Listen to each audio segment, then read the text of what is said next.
Jen from Fabbulous Paper Emporium, and welcome to day one of Craftsmas in July. If you are new to my channel, welcome, a big ol' welcome to you, and hopefully you enjoy what we have to offer and you subscribe by hitting that subscribe button at the bottom or the little watermark at the bottom right hand corner. That would be great. Welcome to those who are returning. I really appreciate your support, and again, hopefully you enjoy our tutorials that are coming up. So the idea of Craftsmas in July is basically a Christmas in July. So we have a lot of great tutorials coming that give you some inspiration, hopefully, and some ideas for the upcoming holiday season. You know, obviously that's months away, but for those of us who create for those we love, the time is kind of now. So we are now planning and organizing and purchasing all the products that we need for our gifts and cards and all sorts of beautiful things for the holiday season. So I am starting off today with something pretty simple. We are doing a rectangle stepper card, which I have displayed here. And I am using the 6x6 Mega Pad Christmas Salutations by Echo Park. It is a wonderful pad that can get you so much in terms of either Christmas cards, tags, all sorts of beautiful things. And I'm going to go through the kind of what's included. So there's 36 double-sided pattern papers, 9 solids, and 3 title sheets. So your pattern papers, I've already started obviously disassembling it. So you're going to get there's 3 sections. So you basically get 3 of each of the patterns, 3 of each of the solids, 3 of each of the title pages. So your pattern paper, we have this on one side. So there's 2 strips at the top, there's 2 cut aparts at the bottom, and then there's a beautiful pattern paper on the back side. And they all coordinate. So they're amazing.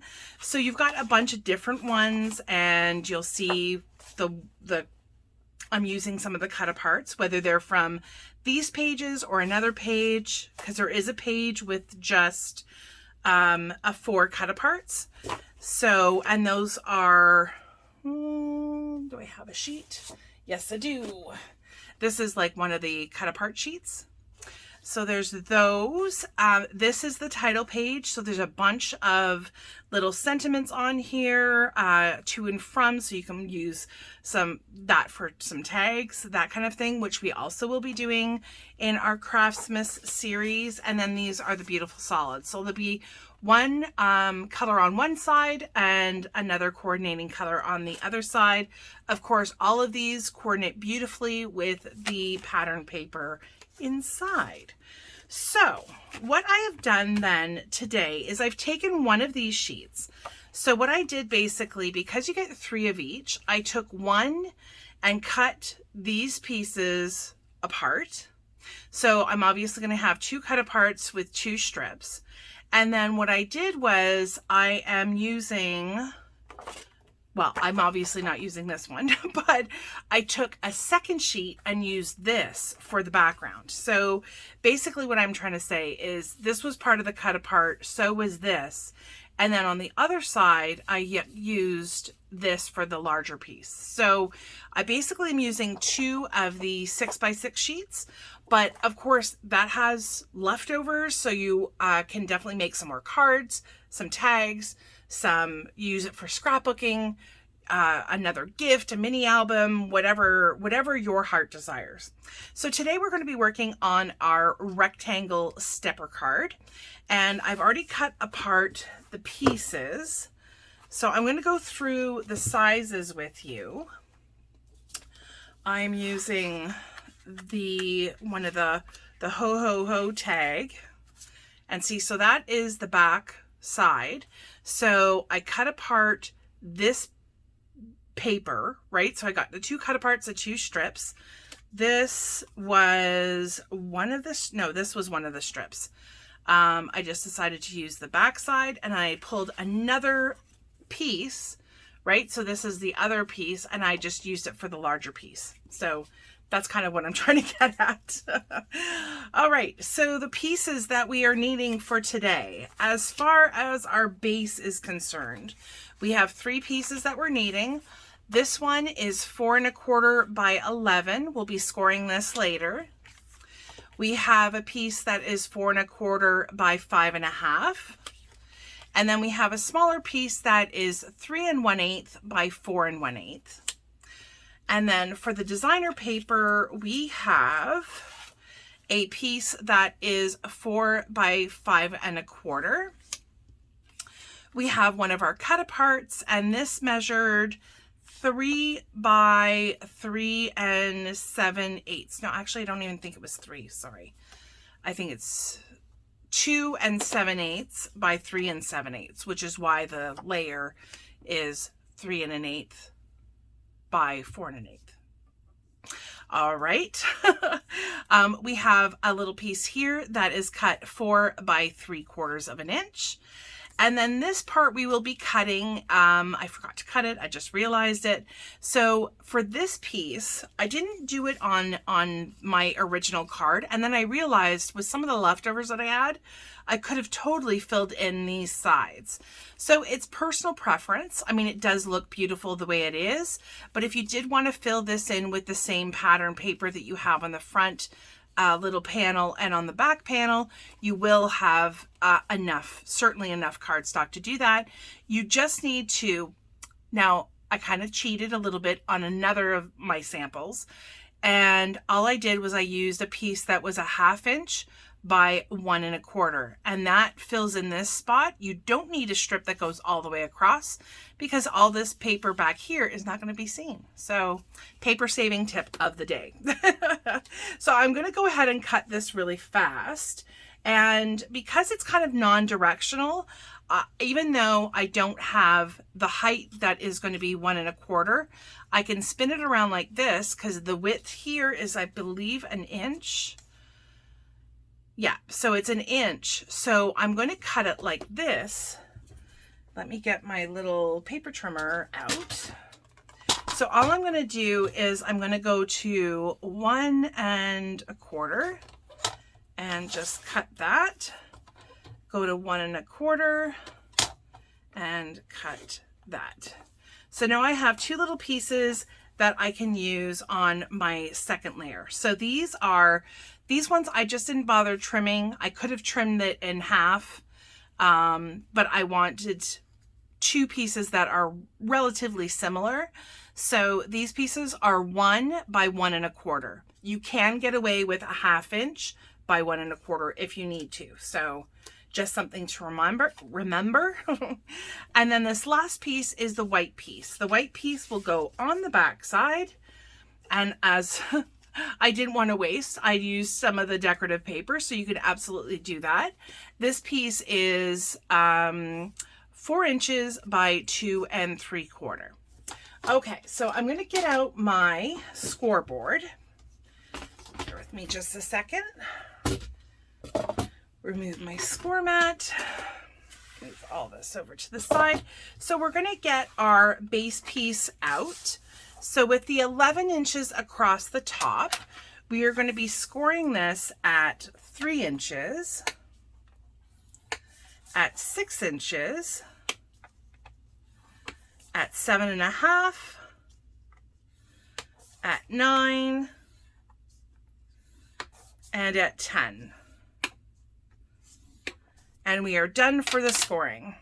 Okay, I'm going to move that.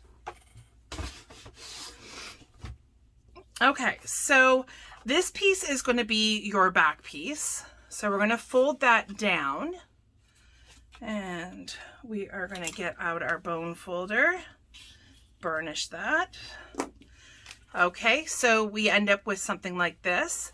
Then we're going to fold upwards, and we're going to burnish again. We're going to fold down, so it's very much like an accordion, and burnish, fold up. So you're you're keeping your sides aligned, and as well the bottom will be aligned as also. Alrighty. Oh, I just realized I had a little bit, oh, I guess I got rid of it. Okay, so this is how it is going to stand once you have all of your layers. So you do have 3 layers in this series, well, in this tutorial at least, because I'm using a large cut apart for my kind of design element, my sentiment really on the front of the card.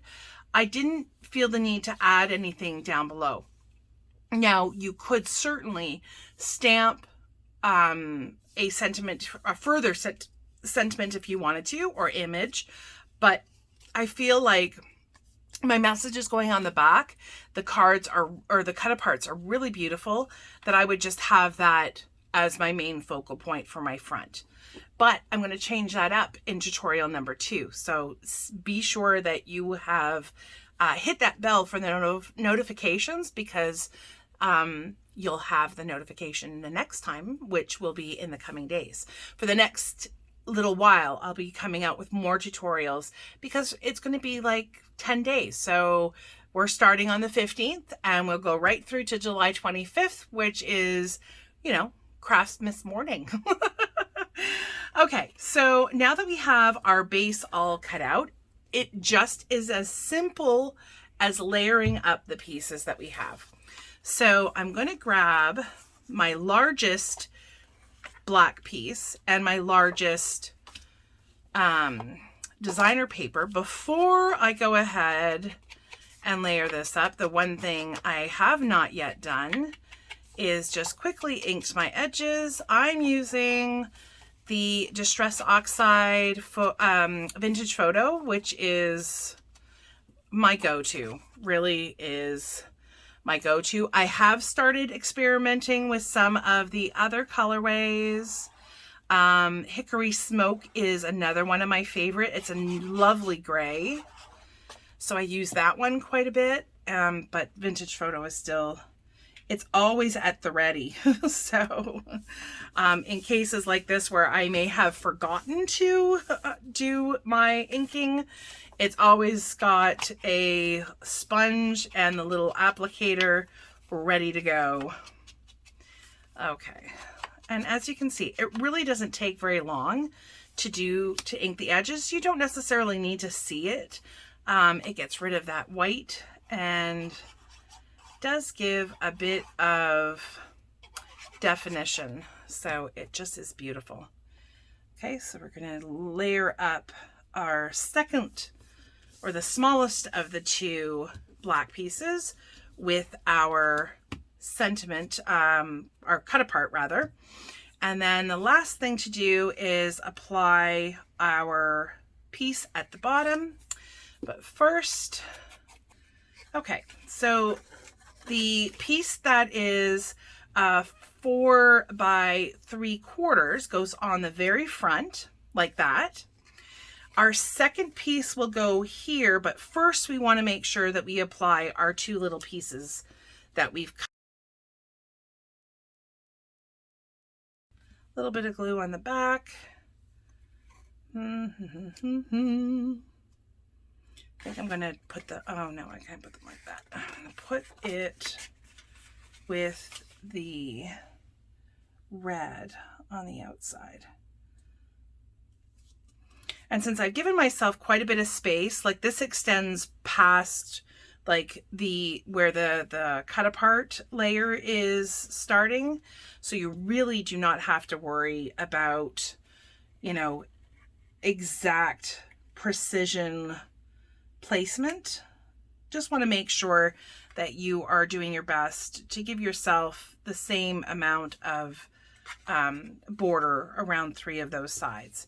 And see, the top is going to layer like that, so it's going to look beautiful.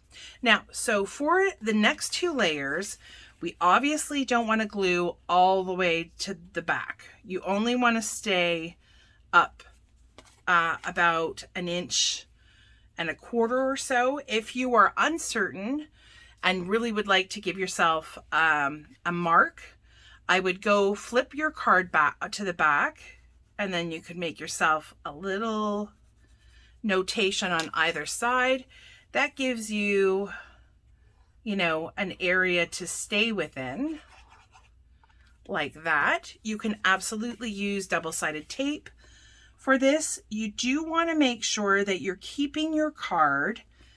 When you have this placed, I would fold up the first little bit to make sure that it folds nicely and that you haven't dropped it too low. We do want to give a little bit of space, obviously, for the card to fold. So that's our first layer. Our second layer will do the same thing. So if you are so inclined, I would put that down, make a little mark on either side where you want to keep your adhesive. And then I'm just going to go across and apply my adhesive there. Flip it over, and I'm going to do the exact same thing. Just place it down and then fold it up so that we have, we can fold it up and make sure that it folds nicely. So this is how it will stand up for presentation. And then the last thing we have to do is put our white piece on the back side. Now you could always, I suppose, cut it and have it on the top part, but since it stands pretty tall already, I just don't know how that would, the cardstock would have to be cut to a different size if you wanted to have it on the top. If you wanted to have it at the top and the bottom, you could certainly do that as well. I'm just going to put mine at the bottom. I do have another little strip of this paper. I think what I'm going to do here is I am just going to trim it, probably do about 1/2 inch. Close that. Whenever you're trimming a small piece, there's two things that you can do. First things is you can always use a bit of washi tape, tape it down to your cutting board because obviously you can't hold it. The second thing is, so that would stabilize it. I was kind of putting a lot more pressure than I normally do on the bar, so that was kind of keeping it in place. But the other very important thing to remember is you want to move down, or sorry, up with your cutting blade, and that way the little stopper at the top will ensure that your paper doesn't kind of slide all over the place. All right, so now I have two pieces. You can use either one. And again, this was just kind of leftovers from what we had from our cut-aparts. I think I really like the red, so I think I'm going to do that one. And all I'm going to do here is I'm going to put a little squiggle of glue, apply my little strip, get that over, and then I'm just going to use my scissors and cut that, do a little bit of inking on either edge, and there we go. So I am going to get this. Now, if you were doing some stamping on here, or you know, wanted to write your message ahead of time, then you could certainly do that before you put the cardstock on here. If you're wanting to make them and you're not sure who you're going to give them to, you can always get to the point just before you apply this white piece. You can make your card, have it all ready with the envelope, put this inside as well, and that way all you have to do is write your message, put your stamp on, whatever you would like to do, glue it, and then mail it away or give it away. So it is just that simple. I absolutely love this card. It has like easel kind of feel to it if you've never made an easel card, but just beautiful. It's quick and easy. This paper pad I can't say enough about. I absolutely love this and will certainly be making a ton more cards this holiday season. So hopefully you have enjoyed my tutorial today. If you have, please give me a big thumbs up. I really appreciate everything. If you have any questions or comments, leave those below. I get back to every single one of them. Again, if you haven't already subscribed, hit that subscribe button. I am working my way to 500, and at 500, we'll have an amazing giveaway. So if you're also looking for the Echo Park paper that I have displayed and used today, you can find that at fabulouspaperemporium.com. The link is below, as well as some of the products that I've used, the ink, the score mat, that kind of thing. So I really appreciate it. Thank you so much for joining me. Thank you so much for joining me today. Hopefully you've had a fabulous time. I know I have, and that you continue to have a fabulous day. Thanks again. Bye.